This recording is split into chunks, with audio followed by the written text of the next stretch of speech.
Everyone, welcome back to Banterweight. I'm Zach, and with me is Braden Holden. As we promised last episode, we're going to be doing the part two of this two-part series.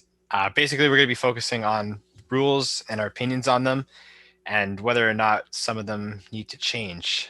So, just to start it off, we're going to really focus on knees to a downed opponent, just because in the last few UFC events, we've seen Eric Anders lose disqualification due to that. And then we also saw Aljamain Sterling win the title due to an illegal knee. Before we get into it, though, I'm just going to do a quick definition of what the knee to the downed opponent is. So, from the unified rules of MMA, a grounded fighter is defined as any part of the body other than the single hand and soles of the feet touching the fighter area floor. To be grounded, both hands must be palm or fist down, and any other body part must be touching the fighting area floor. Therefore, a single knee arm makes the fighter grounded without having to have any other body part in touch with the fighting area floor. So, Brandon, do you want to start off with your opinion on the knees to a down opponent are? Yeah, so in that case, I think while the rules are still there, we need to respect the rules and play by those rules. But in my opinion, you should be able to strike a downed opponent. I don't think it's more dangerous than getting hit with certain strikes on the feet. Um, so, I can see why it's controversial, but I lean towards the side of if we're gonna call this as close to real fighting as a sport can get, I think we can justify strikes to the ground. I think there is a little bit of gray area when it comes to things like when you're up against the cage, which I'm sure I know Holden has something to say about as well.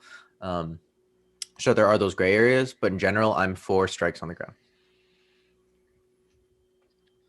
Yeah, I'd have to agree with Braden. I, I definitely am a big advocate for strikes on the ground. I think, like he said, if you're going to simulate, you're going to have a fight in, I guess, a pseudo simulated setting. You're going to want to make it as realistic to, if I were to, for example, if I were to see Braden on the street and we were to start fighting, you'd want to make it as comparable to that as possible with two guys. So I think strikes on the ground is definitely the way you move closer to a real fight without becoming a real fight, especially when, like he said, what's the force of Francis Ngannou's punch hitting you is the same as a Ford Escort going full speed and hitting Never you, heard that before. That's crazy. or a 12 I'm pretty sure it was a 12-pound sledgehammer swung fully overhead.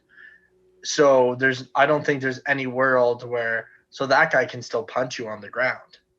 So but wouldn't that be more dangerous than one of these proposed knees or kicks to the head on the ground, right? So that I think that there's definitely a gray area when it comes to being on the fence, Hmm. because how it works on the fence is if your head is right back against a solid surface, there's nowhere for you to cushion the blow. That blunt force is just almost squishing your head, and that means a lot more of that concussive damage is going to go through your head, and that's definitely a lot worse than having time to dissipate that force. So I definitely see an argument against the cage of why there shouldn't be a strike to the head, but I definitely think in open areas and everything like that, the downed opponent rule is kind of I don't want to say stupid because I get to somebody who doesn't know a lot about fighting, it definitely looks brutal, but if you measure how much force somebody can generate in a clinch or on the ground versus how much force somebody can generate standing up, um, the forces standing up will be a lot harder. And if your counter argument to that is you can more easily defend yourself on the feet, well, realistically, if you turtle up on the ground and block everything, you have a far more defensive realm than if I'm just putting up my hand to block a kick.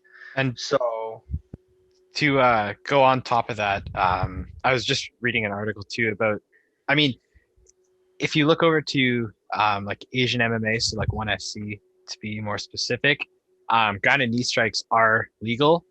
And Matt Hume, who's the longtime coach of Demetrius Johnson, actually put out a statement. I think it was after the whole Aljo and Jan situation, and he basically said he said that it would he felt that it would add excitement to the fight because the bottom or the fighter on the bottom can't just turtle up, and how they'd have to actively defend themselves, like you were mentioning too. So it's interesting to kind of compare the two organizations and what they believe, right?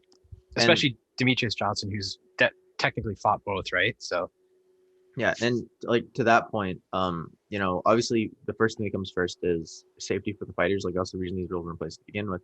But then you just entered in that conversation about, well, it is also a spectator sport, right? So people are watching and he's saying it would be more exciting if we take away the ability to kind of play that grounded fighter game. And I think that's where the Aljamain Sterling situation comes intact, right? Because if you do allow strikes on the ground, we wouldn't have that game of, am I a grounded opponent? Am I not a grounded opponent? And I'm not saying that the Aljamain Sterling example was the biggest example of that. I think we've seen worse ones in the past where people are like lifting their hand up, lifting their hand down. But then by allowing grounded strikes, you now take away that side, which has historically been kind of detrimental to the sport in terms of the competitors who get on the unfair end of that, and then also the spectators, obviously. mm-hmm. You have anything to touch on, Holden? Yeah, I agree with what you guys are saying, right? I think it definitely does make it more exciting for the spectators because the more we accept MMA, the more we're kind of okay with the brutality of MMA that comes with it, and kind of like 12-6 elbows, these strikes on the ground, I think, have been banned for brutality purposes and not practicality purposes. And I think that's just one of those things that we need to logistically go away from. And I know that playing that game, playing that game of being on the ground, is something that even though there's no unified rules, technically there's no completely unified rules, as some people have adopted them, some people haven't. So there's a dispute to one hand or two hands on the ground. You even got refs and matchups. You got Herb Dean, and he'll literally say to guys, "Don't play this game. Don't play this game." So the fact that the refs aren't on the same page about it, the rule books aren't on the same page about it, the fans definitely aren't on the same page about it. If anything that we've seen out of this Petr Yan Sterling conversation is that the fighters sure as shit aren't on the same page about it, and the reactions to it have kind of really shown that. So I think it's one of those things that whether the rule for the UFC going forward is that you can strike grounded opponents with kicks and knees, which I am very in favor of, and especially up kicks. I think up kicks from guards, pulling them off takes a lot of flexibility. It takes a lot of skill. So if you can do them, I don't understand why you wouldn't be able to do them. I think that's a stupid rule that should be overturned with this striking to a downed opponent. But whatever the UFC decides to go for going forward, it has to be unified and everybody has to be on the same page about it, or you're going to continue to get into these conversations in the organization, especially the officiating and the refs. So I'd say, like, whatever going forward, I know what I want it to be, but let the rules have to be very clear and take a very clear stance on it, because right now they don't, and the refs all don't enforce it the same way. We've seen with disqualifications in some, and then we see in others it's a no contest, and then we see in others they're just separating guys, and it's like, what is the firm fitting rules, right? So I think that's got to be looked into. It is important to note also, though, that when we're talking about rules, I think we're using the word rules pretty generally today, I think, because we're also going to be talking about gloves and stuff. But some of the rules are straight from the UFC and then somewhere else with the sanctioning commission, right? And wherever they're actually at. Like for example, we talked about ONE FC, and obviously Pride back in the day had their sets of rules. But when they came to the States, they also weren't allowed to knee and kick to the downed opponent, right? So UFC, like, they are also adopting the rules based on what they're allowed to do, based on what each commission, and that's also why the rules aren't unified, as we've talked about, right? So it's not just the UFC trying to be consistent, but we also need the governing bodies to have some sort of consistency as well, which is especially hard when we're talking internationally. I agree with that. I think it's asinine. Just to add on to that point, I think it's asinine that out of every major sport that is taking place in the United States, the UFC is the only one that is not able to self-regulate. And I find that's insane because who's better to regulate the sport than the people that literally built the sport from the ground up. Mhm. One other thing that I thought would be kind of an interesting topic, like within this, is you brought up kind of the conception between brutality versus practicality, which is very interesting because I think there's this conception that brutality always means it's more detrimental to the fighters. And I've heard this argument, and I lean kind of towards it, but I understand that it's a kind of a gray area. There's this conversation between boxing and MMA, right? Like which one is more brutal? And the argument that I've heard is that boxing is more brutal because when you get knocked down, they give you that 10 seconds to recover, and then you're going to take more trauma continuously. Versus in MMA, you might get knocked down, and then there's a submission or a finish. So you're not taking that prolonged extra um, chances to take damage.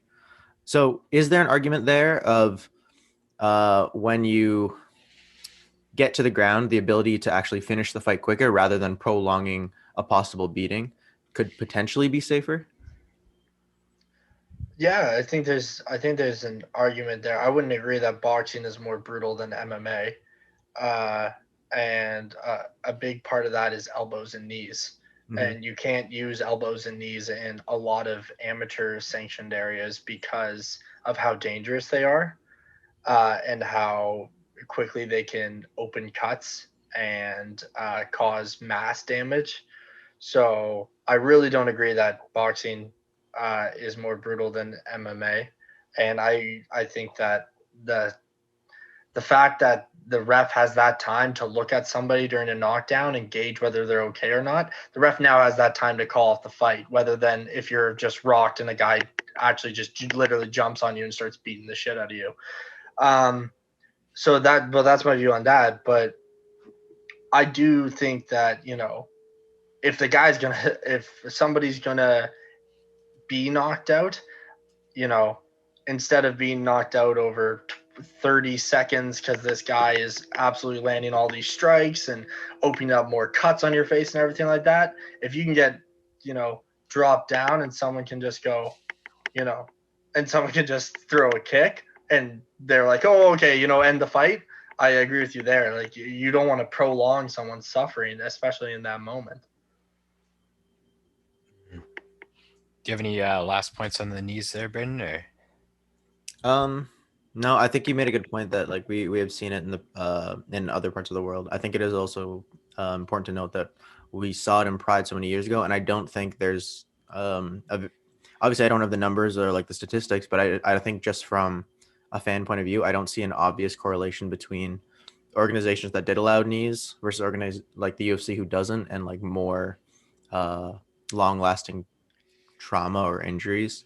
So I think again, like Holden said, on the face, it seems more brutal. But I don't necessarily know if that's necessarily accurate. But and yeah, so just to conclude, I'm for more strikes on the ground. I think it clears things up, and I also think it's not necessarily as brutal as people see it as. and you got to look too. I mean, just looking over at just ONE FC for right now. Um, After that whole incident with Sterling and Jan, I don't think I saw a single tweet from anybody that's employed by ONE FC again being against it. Right? It almost looked like every single fighter who had the chance to use them in a fight, they were all for it. Especially Demetrius Johnson, um, who's insanely reputable. Right? I mean, he's fought in UFC and won. So I think if he's okay with it. It's definitely not as brutal as everybody else is making it out to be, right? Um, but with that, we'll move on to the next, I guess, issue that we were going to talk about today. And that's one that we see almost every fight card now. It's the issue of the eye pokes. I know for the longest time there's been a debate whether or not it's a rule issue or if it's a glove issue. I know a lot of people want to go back to the old like Pride gloves or even Bellator. It has a um, slight more like padding on a curve on your fingers, so you can't really extend them as much as you could with say like a normal UFC glove. And then you also have the Trevor Whitman gloves that have come out too that a lot of people seem to be a fan of. What do you guys think about the eye poke issue? Um, I think I think the eye poke issue is a bit of crappy gloves and a bit of crappy rules, um, kind of put together. I um, I think the UFC has had overwhelming evidence that they've needed to change their gloves for years now, and the fact that they don't, I heavily relies on heavily relies on the brand and what they want, and they want the sales of these gloves and the sponsorship of these gloves and business talks rather than the safety of fighters, which I don't think is the right way to approach this. I think safety of the fighters should be their number one concern. Two, I think it's stupid that UFC fighters, so you're not allowed to have your fingers out like this. You have to force your fingers up. And if you are forming a fist, that takes longer than if your fingers are actually just naturally curved down. You have to force your fingers up. And Michael Bisping talked about it in a recent interview with MMA Junkie, how he believes the stupidity of forcing your fingers up actually leads to more eye pokes than if you just had your fingers normally out. Um, so I think I think there's a shitty rule set in place, but I also think the gloves are not what they could be. They're not what they could be with padding. They're not what they could be. They're not what they could be with absorption of strikes, and they're definitely not what they could be, especially with Bellator, like even just with Bellator gloves or something like that. Just literally just give a bit more of something so that it forces a fighter's fingers to stay in more of a fist position. And I get guys are going to want to feel out ranges. That's always going to happen. And you might always get incidental eye pokes. But the fact that they have almost every card, there is some big situation that happens with eye pokes, whether it's ending fights or a fight with multiple eye pokes. There's some big situation with eye pokes that always ends up being discussed. And that's been over the last 10 years of MMA. It's not a recent development. Yeah, no, I agree. I think it's a glove issue. I I don't. I mean, I've heard the argument that what do you do? Like penalize people as soon as it happens to try to, make fighters think about it more when they're fighting. I don't agree with that because I think, it's been not a tradition, but it's been a staple in martial arts for a very long time that having your hands open and loose, and then also being able to have your hands open to par and to parry, it's effective. It's something that's in martial arts that's useful. So I don't think we should be. I don't think the right route is trying to get fighters to stop, to always have a closed fist. That's just not realistic to what fighting is. I think, yeah, it's a glove issue. Like if we can implement some sort of gloves like Pride did that, just influences the hands slightly, that they'll be more closed and open when you're in a neutral position with your hands, then you're going to avoid the eye pokes while also not necessarily forcing the fighters to think about things that'll take away from their fighting. Um, yeah, and from what I've heard, the issue is, um, from a lot of sources, Trevor Whitman's gloves are the best gloves, right? What I've heard is the UFC wants those gloves and they want the rights to the gloves, and Trevor Whitman isn't willing to give up like ownership of the gloves, but he'll let them use them, and like obviously like they would pay him whatever for the use of the gloves. So there's like politics and financial issues there with that, right? Um, But at the same time, he doesn't own the idea of having curved gloves. The UFC could go a completely other route and just make sure that they fix that issue, and I think that would be effective. But yeah, ultimately, I think it is a glove issue. I think that's the best route to take in order to tackle this problem. Yeah, no, I agree with both of you. I think the gloves are a huge issue. We've seen way too many fights end, yeah, especially recently with the eye pokes. For example, like the Bilal Muhammad fight. We've also seen the whole trilogy between DC and Stipe had quite a few eye poking issues, and I think one of them at least got surgery for it. I forget who it was. I think it was Stipe or something like that. But yeah, it's been a huge issue for a little while now, and you don't really see it as much in other organizations like Bellator. So I think it's probably time for the UFC to definitely do something about it because now they have main events getting, you know, almost canceled, I guess, from it. Yeah, Yeah, But but they've already almost had that, with John Jones. John that's all. Jones, the eye poke machine, man. Like every single one of his fights on his championship run, there's an eye poke situation that happens there. Mhm. And and I Yeah, yeah. definitely think because some fighters are more, like Braden said, traditional martial artists, they want to fight with their hands, and they want to look for range. They want to go for parries, and I think that's an important part of the sport. But I think because of the gloves, the way they are, a more traditional fighter, not intentionally, but is more culpable. I would say is more um, apt would be the right word. Is more likely to have these eye pokes because they're going to be there with their fingers out far more than somebody who is not going to be going there with their fingers out. Mhm. yeah, but just to kind of not argue that, but then also you got to imagine all the martial arts where they use the big gloves. People have this conception that there's like a fist on the glove, right? That's not necessarily the case, right? The gloves kind of shield Yeah. what the hand is, but for the most part, it's like Muay Thai, boxing. Everyone has a loose hand, and then when they punch is when they tighten it. So there isn't this like practice in almost any martial art to always have a tight fist no matter what, even if you're like blocking and parring. This is much more effective even with a big glove on than it is to like try to par and block with that fist closed all the time.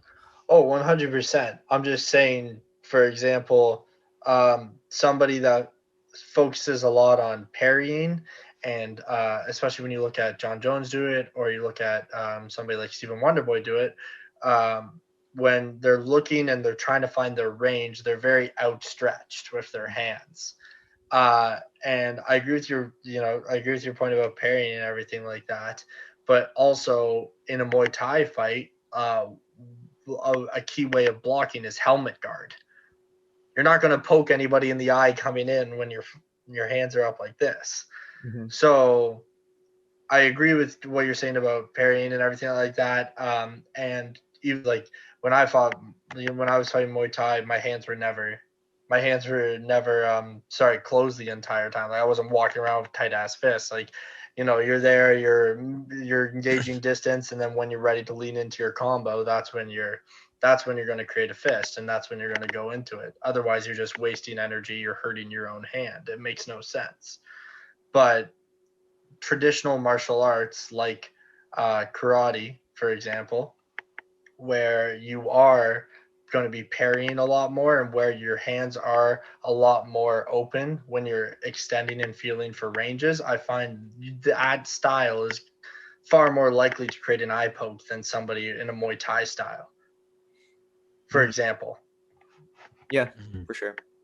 Just to acknowledge that there's another side of this argument, right? The play devil's advocate, the argument against having this more like curved glove would be that adding it could lead to adding more bulk to the glove, which would then affect grapplers in a negative way, I guess. And yeah, like harder to get under the chin, or it's harder to squeeze hands through, certain positions on the ground. Um, but I think that there is a way to add that curvature without necessarily adding too much bulk to the glove. Um, and I don't know, obviously, I, the I details on how, but I think that's doable. I would think to address those arguments, you just got to look at, Bellator, for example. Um, Bellator, the gloves are, I would say, a bit better than the UFC's gloves. They force more curvature with the hand, and I would say, look at guys like AJ McGee, still able to pull off incredible submission finishes with incredible grip, even though those gloves are, not as, I guess, the free range of motion as the UFC gloves would be, but they're still able to pull off these amazing finishes. Look at guys like Michael Chandler with rear naked choke finishes and everything like that. He's still able to get those in Bellator. So that would be my counter argument to the devil's advocate there. Yeah. All right. So we'll move on to the last kind of topic we'll touch on today, and that's just going to be basically the scoring system in general. Now, a lot of times, a lot of people have been saying that the some of the fights have definitely been robbed, I guess you could say. So basically, do you guys feel that it's the scoring system? Do you guys feel it's the judges' lack of knowledge, or do you guys think it's some other underlying issue that maybe isn't mentioned as much as the other two? I think it's the scoring system. I think having 3 judges, there's just too much potential for, it just takes 2 people to get it wrong, right? That's not that crazy. In theory, we would hope that 2 3 people see it, you know, in a way that most people would agree with, right? But I think having more judges, and also maybe having judges who know the sport, have fought, or at the very least trained, would help. Yeah, and then also there is that kind of lack of clarity in the rules, right? Because I've heard so many arguments of like, well, what do you score better? This person hit more, but this person was controlling the octagon and leading the entire fight. Well, technically, if you look at the rules, that's not supposed to matter unless the fight is even in all other elements, right? Control of the center of the octagon and pushing forward is a way that's supposed to be almost like a tiebreaker when everything else is even. That's what the official rules are actually supposed to be. But, people see that and it looks as though somebody's winning, and then it gets weighed just as much as the other scoring categories are. And I think that's an issue that it doesn't even make sense that it is an issue. Like the rules are pretty clear, but obviously fights are complex, and when you're actually watching, your perception of the fight is going to be addressed with those things. So I think training, making sure that the judges have a better sense of the intricacies of actually fighting, having trained themselves, having actually fought would help that a lot. And just before you make your point, Holden, I just wanted to touch on to how you guys think of the whole 10-point system, because I know it's really based off of boxing, which is 12 rounds instead of 3 or 5. So I just wanted to add that in there too. Your opinions on that? It doesn't make any sense. And it doesn't make any sense not just because of the difference in how many rounds there are, but because in boxing there's more like boxing. There's like you're fighting, there's getting rocked, and there's getting knocked down, right? That like those are like the 3 levels of like how dominant a round is, basically, other than like number of strikes or whatever. But in boxing, it's very clear. It's a 10-9 round. If someone gets knocked down or a standing 8 count, that then becomes a 10-8 round. Like it's very clear on when a point is deducted because of an event that makes the fight more dominant. In the UFC, a knockdown, you could say that a knockdown is an extra point, but then how do you judge ground control? Like those elements become much more subjective. How do you judge a knockdown as opposed to a near submission? You know what I mean? Like there's more intricacies in terms of what something is worth, as opposed to boxing, where a knockdown is almost like an absolute in terms of scoring. Yeah, that's a lot. I'm just gonna try and I'll get to your question, Zach. I'm just gonna try and go through everything Braden said, kind of step by step there. So initially, yes, I agree there should be more judges. And I agree there should be more judges in the panel. I guess you would call it panel of judges. There should be more judges in the panel there. I agree that they should have far more training than they do. They shouldn't just be able to be approved by the commission. They should have a background in martial arts. They should really they know what they're talking about. And especially if you have a panel of judges, for example, let's say 7 judges, for example, and you put, I don't know, three people that are a judo, a wrestler, and a jiu-jitsu fighter, and then you have 3 striking judges that are, uh, a karate judge, like karate, Muay Thai, Taekwondo, and that's just their background in the styles. Like, you got 3 judges for striking, 3 judges for grappling, and then maybe if you merge their scores together, I think that would still be better than the 3-point judges, the 3 judges scoring system. But to touch on your question of the 10-point must scoring system, I get it, and I don't like it, but I get it for a round format. And what I mean there is that if you're having a fight in a round format and you're having breaks in between rounds and everything like that, each round is almost a different fight completely. And I think individually, you have to score the rounds almost as their individual fight with a winner of each round. Therefore, a 10-point must scoring system. And then you can only judge the opponent on how competitive they were in that round.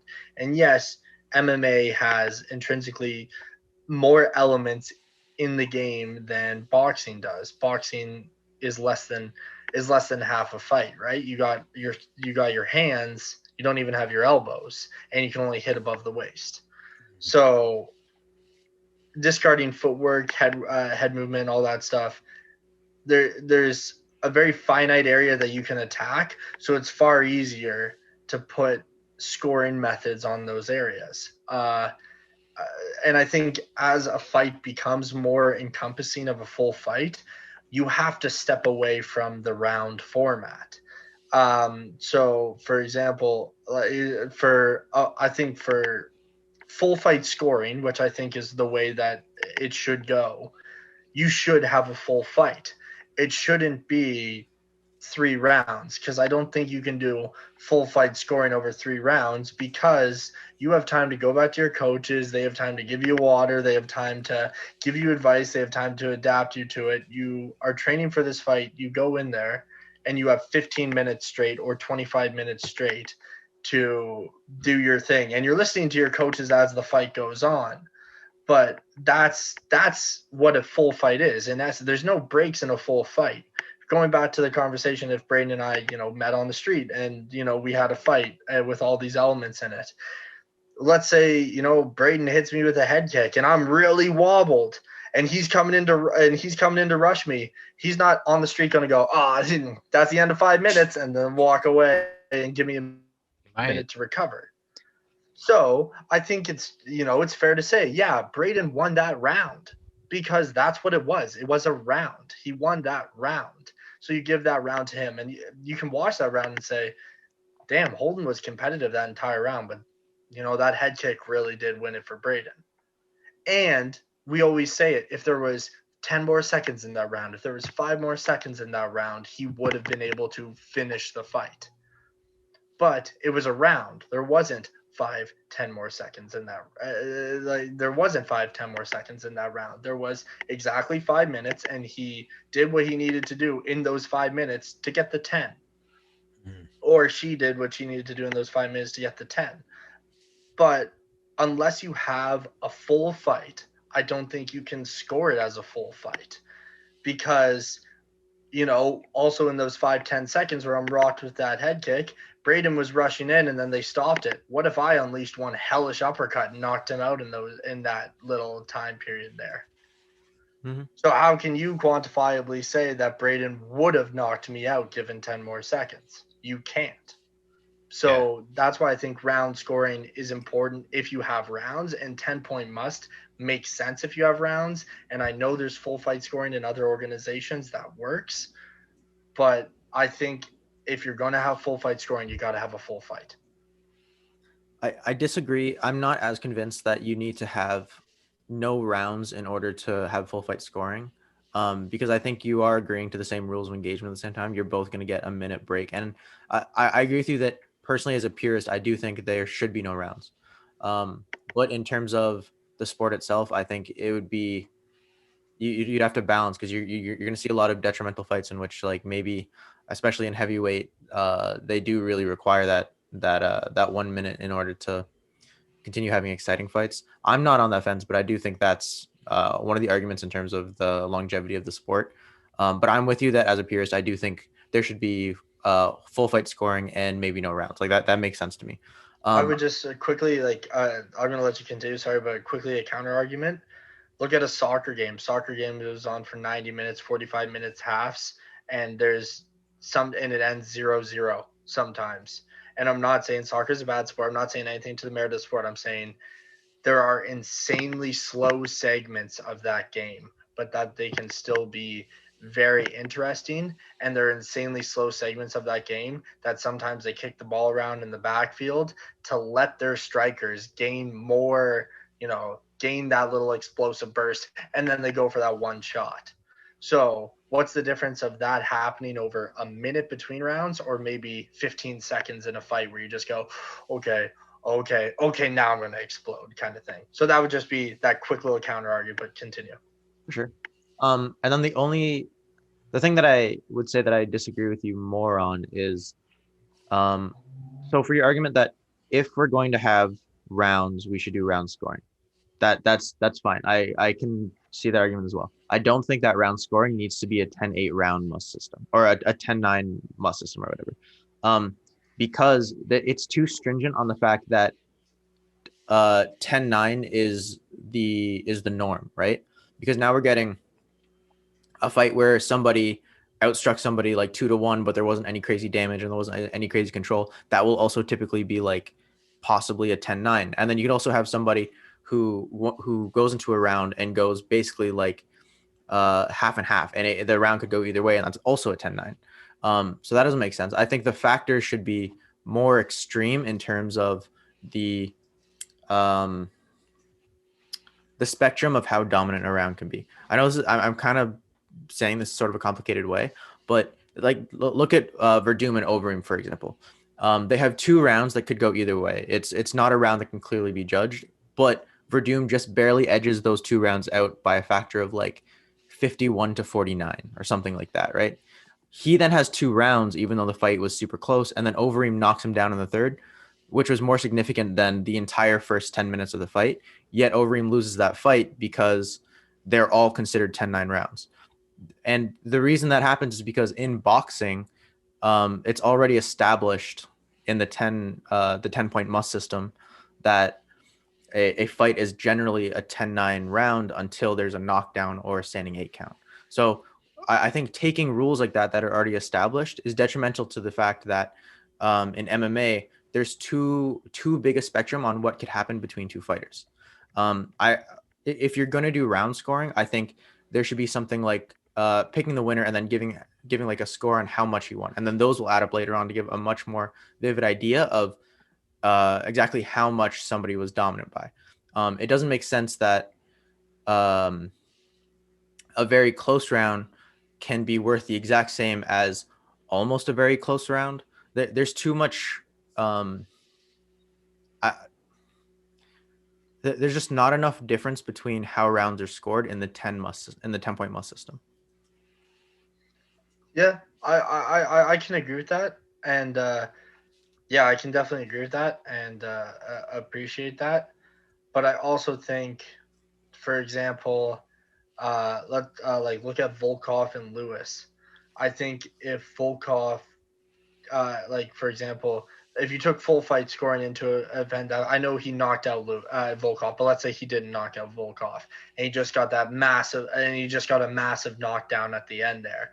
I'd say that was the biggest moment of that fight. But I also think that in a full fight scoring, just because if somebody's able to pull off a last ditch effort or whatever, and it uses all their strength and it doesn't work,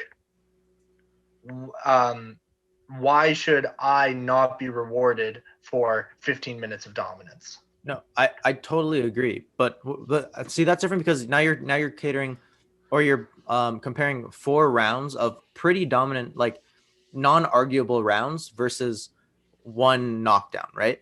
But in that same context, if it was like 4 rounds of back and forth, and then Volkov just barely edged them out by like the smallest of percentages, he would still be 4 rounds up to a Lewis who now has no chance of winning that fight, even though it was that close, right? Just that inch of closeness.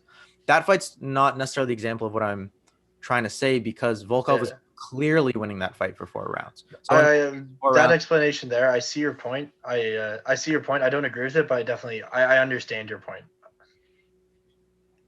Yeah, I there's always going to be some subjectivity to it, because you're always going to have to weigh things inside the fight, right? But I just think the way the scoring is now is always going to be controversial, because judges don't give rounds 10-10 or 9-9. Like, that just doesn't happen in the scoring system that happens right now. A 10 must system means someone has to get 10 points, basically.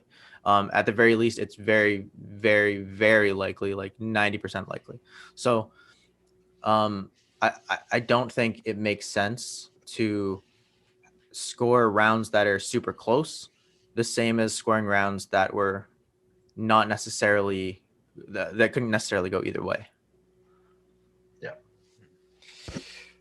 Yeah, I mean, you guys pretty much touched on everything, so I pretty much agree.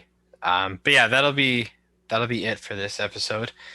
Let us know what you guys think in the comments below of your opinions on each of the rules and issues that we covered today. And hope to see you guys back for next week's episode.